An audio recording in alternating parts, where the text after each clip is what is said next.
perspective with the Energy Academy, what was like the most benefits that the island got? Like, yeah, you mentioned like the income or like for new jobs, but yeah, is it more cohesion? If you can develop a bit the benefits overall on the island.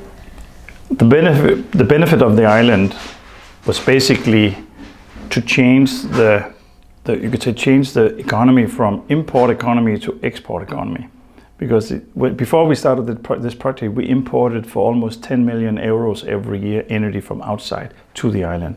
So you had to earn the money and make the progress and then buy oil and electricity from outside. That was very expensive.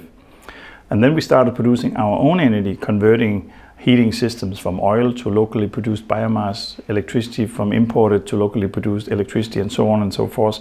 And all of a sudden, we changed the local economy radically to be much better, because my money was now not going to Saudi Arabia or somewhere else importing fuel from outside, but to my next door farmer who had some straw I could buy to heat my house.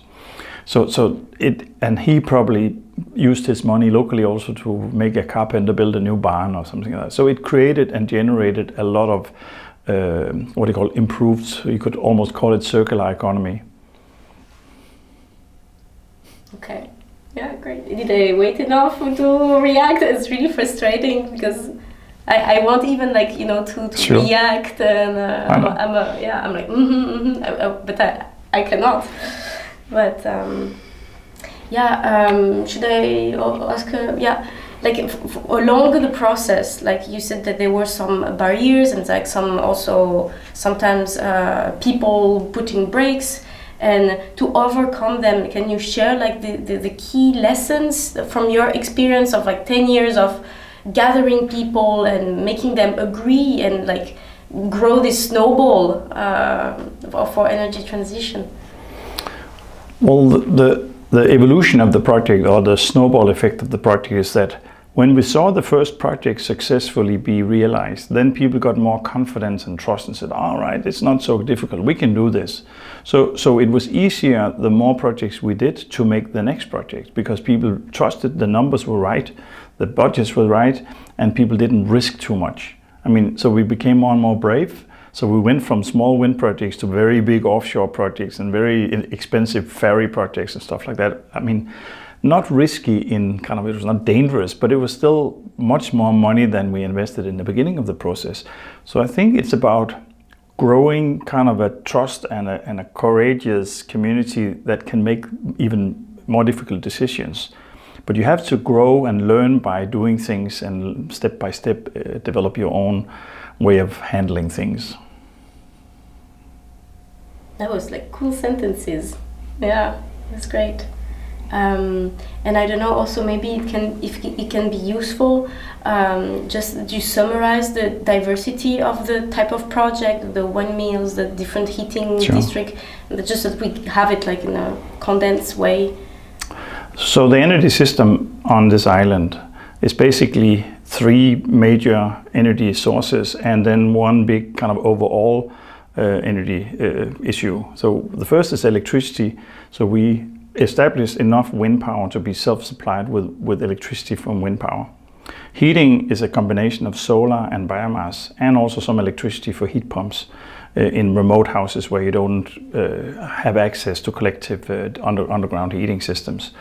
And the last one is transportation, which has been a big issue because we didn't 20 years ago have electric cars. We have them more today. So we put up power enough on offshore capacity to feed into batteries and electric cars and ferries and stuff like that. Or in the meantime, compensate for the CO2 emission from fossil fuel energy by exporting fossil-free energy to the system. Hopefully we can take that back and use it locally for charging batteries when the technology is even more advanced. Great. That was condensed and yeah, perfect. Okay. Really good. Yeah. It's good. Yeah. Do you want any more materials, or with the workshop and the visit? Are we done with the questions? Yeah, social benefits.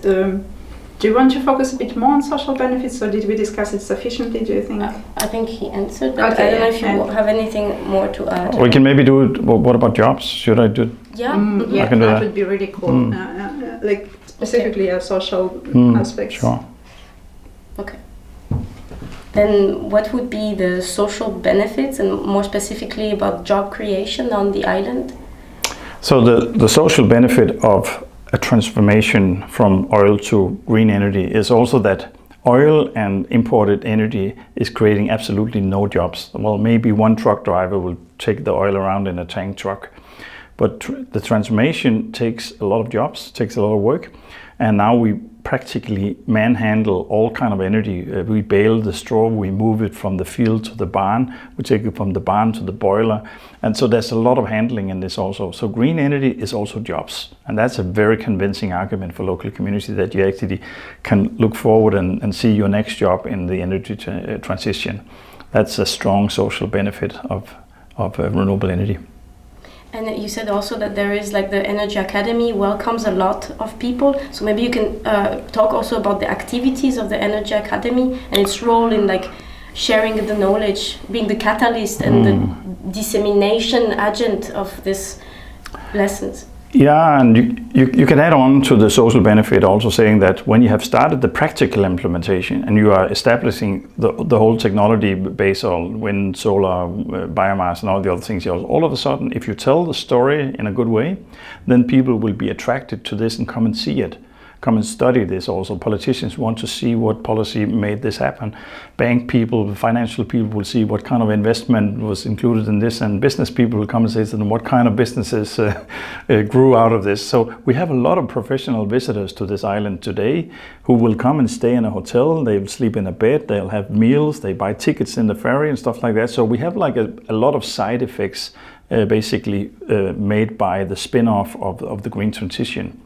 And one kind of interesting perspective is also the academic institute wants to kind of have a study place and bring their students here also. So we established what we call the Samsø Energy Academy, now employing almost 10 people full time per year. And we welcome people from all over the world to come for longer and shorter stays, to study, to visit, to be on a guided tour and see what the energy transition can be like.